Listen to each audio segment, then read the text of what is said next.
কেয়াদি, আপনাকে মাধ্যমে স্বাগত। ধন্যবাদ। দিদি, যারা পুলিশের সমালোচনা করে তারা সমাজ বিরোধী, মন্তব্য পুরো মন্ত্রী ফিরহাদ হাকিমের। তাহলে যারা সেনাবাহিনী সমালোচনা করে তারা কি দেশ বিরোধী? তারা কি সন্ত্রাসবাদী? তারা কি বিচ্ছিন্নতাবাদী? তারা কি পাকিস্তানপন্থী? পাকিস্তানপন্থী বললে হয়তো ফিরহাদ বাবু খুশিও হবেন, কারণ উনি তো আবার কলকাতার মধ্যে মিনি পাকিস্তান তৈরি করে রেখেছেন, তা উনি খুশিও হবেন। পুলিশের সমালোচনা, উনি কি বলছেন? কোন পুলিশ?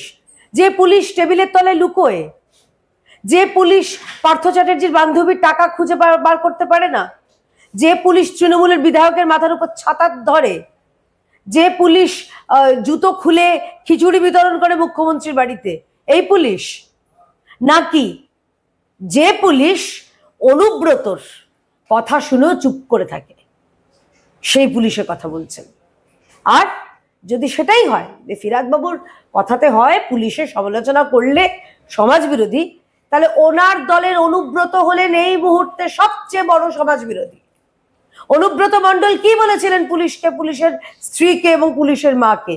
তাহলে উনিও সমাজ বিরোধী। ওনার তো সেম সাইড গোল হয়ে গেল। ববিবাবুকে বলুন অত সব চিন্তা না করে উনি বরং এই শেষের কয়েকটা মাস মন্ত্রিত্বের আছে উনি উপভোগ করুক, পরবর্তীকালে এই সুযোগ তার আসবে না। তাই এই শেষের কয়েকটা মাস চুপচাপ ঠান্ডা মনে উপভোগ করুন। স্বপ্নে দেখুন উর্দু আসবে আমাদের এখানে, গাজওয়াই হিন্দ হবে, এইসব স্বপ্নে দেখুন। দিদি, উনি বলছেন যে পুলিশের এগারটা ভুল হয়ে গেলে কলঙ্কিত করার চেষ্টা চলে, মানে ভুল নয়, কিছু একটা হয়ে গেল, এরকম মন্তব্য করছেন। আসলে উনি এগুলো করে মমতা বন্দ্যোপাধ্যায়কে পুরো খুব কাঁচা কথায় বলতে গেলে তৈলমর্দন করছেন, তেল মারছেন। 26 এসে গেল, উনি তো আবার বয়স্কদের দলে যদি থাকে, এবার পিসি ভাইপোর মধ্যে কে এবারে বেশি গুরুত্বপূর্ণ জানা নেই। যদি ওনার টিকিট হয়তো পাবেন পরবর্তীকালে, উনি ভাবছেন এই মুহূর্তে যদি আবার কোনো মন্ত্রিসভার রদবদল হয় বা ওনার কোনো পদ চলে যায়, এইসব কারণে তেল মারছেন। ববিবাবু বিলক্ষণ জানেন যে এই পশ্চিমবঙ্গের পুলিশ হচ্ছে অপদার্থ পুলিশ, দলদাস পুলিশ।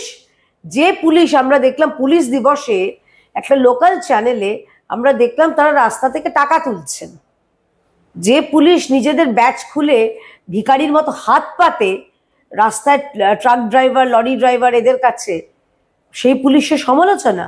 এই পুলিশ সমালোচনার ঊর্ধ্বে চলে গেছে। এই পুলিশ যতক্ষণ পর্যন্ত না কঠোর প্রশাসন হয় কোনো রাজ্যে, সেই রাজ্যে স্বাভাবিকভাবেই যারা দুষ্কৃতী রয়েছে, যারা আইন ভাঙে, তাদের পোয়া বারো হয়। এই রাজ্যে তাই দেখছি, মানুষ নিজের হাতে আইন তুলে নিচ্ছে, পুলিশের উপর ভরসা নেই। কোথাও তৃণমূলের লোকজন বলছে পুলিশের উপর তদন্তে ভরসা নেই, সিবিআই চাই, আমরা তো বলছি না। তাই এই রাজ্যের পুলিশ একটু আধটু না, পুরো ভুল করছেন। এই রাজ্যের পুলিশ যে চোরগুলোকে জেলে ঢোকানোর কথা তাদের নিরাপত্তা দিচ্ছে, আর যাদের স্কুলে যাওয়ার কথা তাদের রাস্তায় ফেলে পেটাচ্ছে। এই যে রাস্তায় ফেলে পুলিশ যেভাবে মারলো শিক্ষকদের, চাকরিহারা শিক্ষকদের, বা অন্য ক্ষেত্রে আমরা দেখতে পাচ্ছি অভয়া কাণ্ডের সময় যেভাবে পুলিশের ভূমিকা দেখেছি, এগুলো কি ভুল নয়? মানে এগুলোকে কি পুলিশের ভুল হিসেবে উনি ধরছেন না মেয়র? না, ওনার চোখে তো তৃণমূলের চশমা পড়া। তো দেখবেন কি করে অভয়ের মাকে পুলিশ পিটিয়ে মাথায় আলু করে দিয়েছিল, ফুলিয়ে দিয়েছিল, সেটা থেকে শুরু করে যে পুলিশ ব্যর্থ অভয়ার মৃত্যুর পরে ওই 14ই আগস্ট রাত্রে দুষ্কৃতীরা তাণ্ডব চালিয়েছে হাসপাতালে, সেই তাদেরকে কন্ট্রোল করতে ব্যর্থ। আবার এই রাজ্যের পুলিশ, ভাবতে পারছেন তৃণমূলের নেতারা কলার ধরে পুলিশকে টানতে টানতে নিয়ে আসছে, তাদের কোনো ব্যবস্থা হয় না। অনুব্রত মণ্ডল রাত্রিবেলায় ফোন করে পুলিশকে এবং তার স্ত্রীকে, তার মাকে অশ্লীল ইঙ্গিত করছেন, যৌন ইঙ্গিত করছেন, তাদের কোনো ব্যবস্থা হয় না। অথচ এই রাজ্যে যদি সাধারণ মানুষ তারা প্রতিবাদ করেন, তাদের যা প্রাপ্য সেটার দাবি করেন, তখন এই রাজ্যের পুলিশের অসুবিধা হয়। কারণ এই রাজ্যে সত্যি কথা বলা মানা, এই রাজ্যে নিজের হকের দাবি চাওয়া মানা, এই রাজ্যে ডিএর কথা বলা মানা, এই রাজ্যে যে চুরি হয়েছে, দুর্নীতি হয়েছে সেই কথা বলা মানা।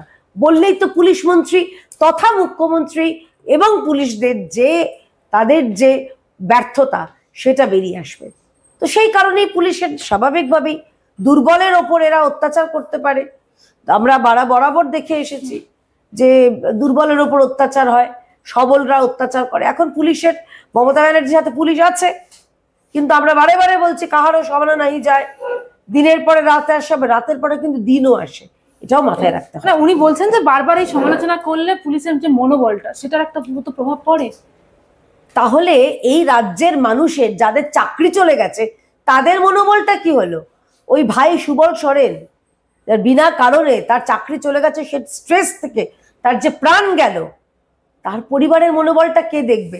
তার 2 বছরের ছোট্ট একটা বাচ্চা আছে, তার মনোবলটা, যারা আমাদের রাজ্যে ডিএ কর্মচারী তাদের পরিবার, তাদের মনোবলটা, যারা আমাদের এই এতদিন ধরে স্কুলে যাদের ভর্তি হয়, কলেজে যাদের ভর্তি হওয়া যাচ্ছে না যে বাচ্চাদের, তাদের মনোবলটা, আর যারা লক্ষ লক্ষ যারা চাকরি প্রার্থী, যারা রাস্তায় বসে আছে, তাদের মনোবলটা কি হবে? পুলিশের মনোবল বলছেন, পুলিশ তো মনোবল ভেঙে দিচ্ছে, মেরে ধমকে চমকে মনোবল ভেঙে দিচ্ছে। পুলিশের মনোবল তো বৃদ্ধি করার জন্য আপনি আছেন মাননীয়া, আপনি তো আপনার অভয়দাত্রী হয়ে ওদের পাশে আছেন। আর তাই পুলিশের এই এত সাহস হচ্ছে, কোথাও তোলা তুলছে, কোথাও তৃণমূলের ক্যাডারের মতন ব্যবহার করছে নিজেদের, আবার কোথাও ধমকানো চমকানো সব করছে। তাই পুলিশের মনোবল না, রাজ্যের মানুষের মনোবল ভেঙে গেছে। কিন্তু রাজ্যের মানুষ আশাবাদীও, তারা জানেন যে এই সরকার চলে গেলে নতুন যে সরকারের পুলিশের ওপর এইরকম দলতন্ত্রের চাপ থাকবে না, তারা নিজেদের মতন করে রাজ্যে শান্তি শৃঙ্খলা প্রতিষ্ঠা করতে পারবেন, সেই অপেক্ষায় রাজ্যের মানুষ রয়েছে। দিদি, আমরা দেখেছি বারবার আমাদের রাজ্যের মুখ্যমন্ত্রীকে যখন এই বর্ডার নিয়ে কথা হয় তখনই বারবার উনি বিএসএফ কে আক্রমণ করেন, সেটা তাহলে কি করেন? আসলে বিএসএফ যেটা করছে মমতা বন্দ্যোপাধ্যায়, সেটা অপছন্দ। মমতা বন্দ্যোপাধ্যায়ের অপছন্দ, কারণ ওইখান থেকে যে আগে আমরা দেখতাম যে ঢুকে আসছে অবলীলাক্রমে রোহিঙ্গারা, অবৈধ অনুপ্রবেশকারীরা, তারা তো মমতা ব্যানার্জির ভোট ব্যাংক, তাদের তো বিএসএফ আটকাচ্ছে, বিএসএফ তো গরু পাচার আটকাচ্ছে, বিএসএফ তো এখান থেকে হয়ে যাবে অনেক কিছু, ওষুধ পাচার, গরু পাচার, নারী পাচার, বহু কিছু পাচার আটকাচ্ছে। তাই মমতা ব্যানার্জি সম্ভবত এত রাগ। তা না হলে যে বিএসএফ অতন্দ্র প্রহরা, যাদের, যে বিএসএফ দেশকে সুরক্ষা দিচ্ছে সীমানাকে, তাকে অপমান করার সাহস উনি পান কি করে? উনি এই কথাগুলো পাকিস্তানকে খুশি করার জন্য বলছেন। ওনার কথাতে ভারতবাসী খুশি হবে না, পাকিস্তান খুশি হবে। খুশি হবে ওনার যারা কোর ভোট ব্যাংক, যারা এখানে পাকিস্তান জিতলে পতাকা ওড়ায়, বাজি পোড়ায়, উনি তাদেরকে খুশি করতে এই কথাগুলো বলছেন। তা না হলে আপনি ভাবতে পারছেন ভারতবর্ষের এক অঙ্গরাজ্যের মুখ্যমন্ত্রী, তিনি এমন কথা বলছেন যে কথা দেশদ্রোহিতার সামিল।